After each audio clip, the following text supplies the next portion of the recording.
toutes et à tous, j'espère que vous allez bien. Aujourd'hui, je vais réaliser un hachis parmentier parce que hier j'ai fait un pot-au-feu donc dans ma cocotte et j'en fais toujours plus pour garder des restes de viande parce que j'adore faire le hachis parmentier avec mes restes donc de pot-au-feu.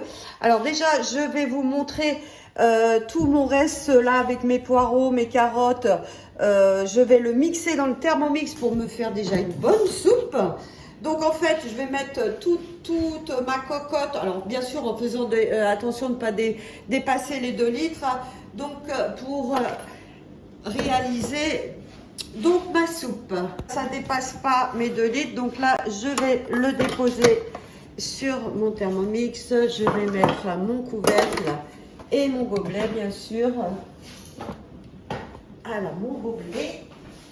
Et là, je vais mixer 1 minute, vitesse 10. Hein, c'est comme... alors, on va mettre 1 minute. Et là, on va aller progressivement. Alors, déjà, je vais aller à 5. Et là, mon velouté est terminé. Voilà. Donc là, je vais renverser. Et voilà, ça me fait, vous voyez, une belle soupe. Hein. Alors là, je ne vais pas rincer mon bol, au contraire, hein, tout ça c'est bien bon. Et j'ai pris la recette du hachis parmentier, donc qui est sur Cookidoo. Alors, donc là, on va mettre 100 g d'oignons dans le bol. Je vais avoir un peu plus, mais c'est pas grave. Donc, insérer le couvercle et le gobelet. Et là, c'est parti pour 5 secondes, vitesse 5. Là, j'ai mixé l'oignon, on me réclame 20 g de beurre. Insérer le couvercle sans le gobelet. Et là, 4 minutes, vitesse 1 à 120 degrés. Ah, ça fume, ça commence à sentir bon. Donc là, il a fait rissoler l'oignon. Ensuite, on va mettre les restes de viande. Alors, j'ai pas pesé, hein, c'est mes restes qui me... Donc, je sais pas combien il me reste. À peine 300 g. C'est pas grave. Mais vous pouvez en mettre plus, hein, bien sûr. Donc là, on va mettre du persil. Mais ils disent 20 g, hein, c'est beaucoup. Moi, j'en mets un peu moins.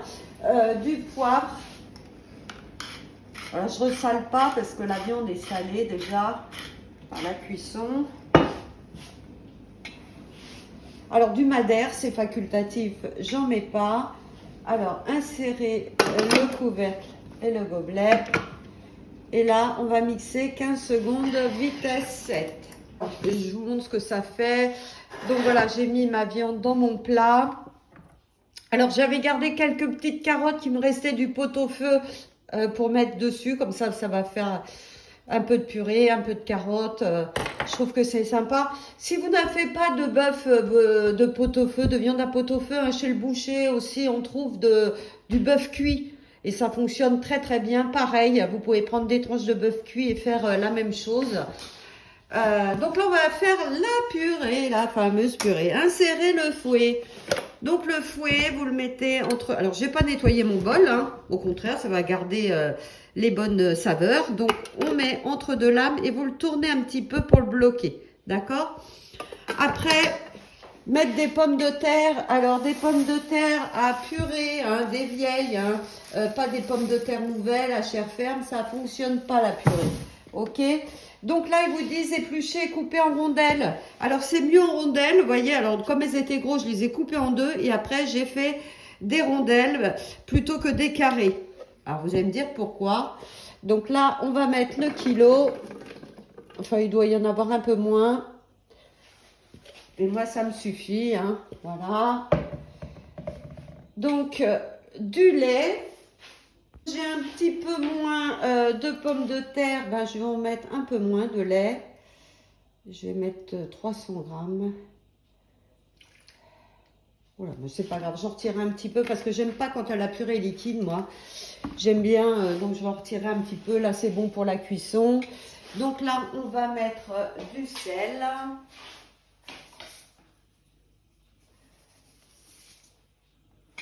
Du poivre,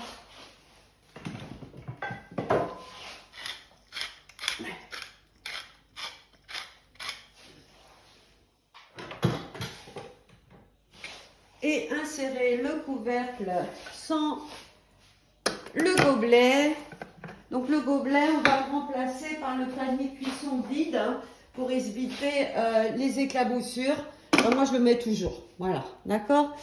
Donc là, il a programmé 30 minutes, 95 degrés. Il a mis tout seul la fonction sens inverse. Ah oui, pourquoi j'ai coupé mes pommes de terre en rondelles puisque en cube, ça a tendance des fois à faire sauter le fouet. Il suffit que une pomme de terre aille se coincer dans le fouet, ça arrive à le faire sauter. Que comme ça, il n'y a pas de souci. D'accord? Donc là, c'est parti pour 30 minutes. Alors là, il a terminé notre purée.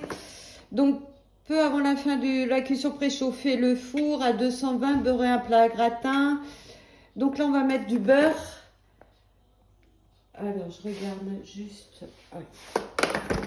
Alors là, je vais mettre mon beurre.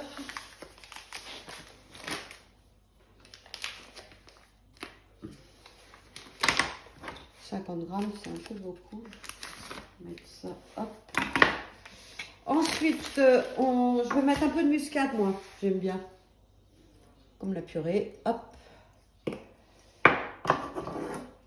Donc là, on ferme. Et 40 secondes, vitesse 4. Donc là, retirez le fouet. Voilà, donc mon fouet n'a pas sauté du tout, hein. En faisant les pommes de terre comme ça, c'est impeccable. Et donc là, voilà, ma purée est prête. Je vais la renverser donc sur mon pot à hachis. Alors là, je vais faire des petites rayures avec une fourchette, faire joli, hop. Alors vous pouvez parsemer d'un peu de chapelure, du gruyère râpé aussi, hein, si vous aimez. Voilà, et là, donc il n'y a plus qu'à le passer au four. Ça, c'est super avec une salade, j'adore. Donc retirez le fouet, versez la moitié dans le plat à gratin, couvrir et terminer par une couche. Alors, moi, j'ai mis la couche de viande en dessous et la purée au-dessus. Égaliser la surface avec une fourchette, donc de chapelure ou de gruyère, hein, et enfourner 15 minutes à 220. Donc maintenant, c'est terminé. Je vous montre juste, puisque mon bol est sale. Donc là, j'ai mis de l'eau, 1 litre d'eau, 2 gouttes de produit vaisselle. Et pour nettoyer la purée, donc dans le mode nettoyage, il faut que vous alliez en pétrin. Pas en graisse ou caramel ou universel, sinon ça va faire des paquets. Il faut aller en mode pétrin pour bien nettoyer votre bol avec le TM6. D'accord? Bon, bah écoutez, j'espère que cette petite vidéo vous a plu et vous a donné envie aussi de réaliser votre hachis parmentier. Et je vous dis à bientôt pour d'autres recettes.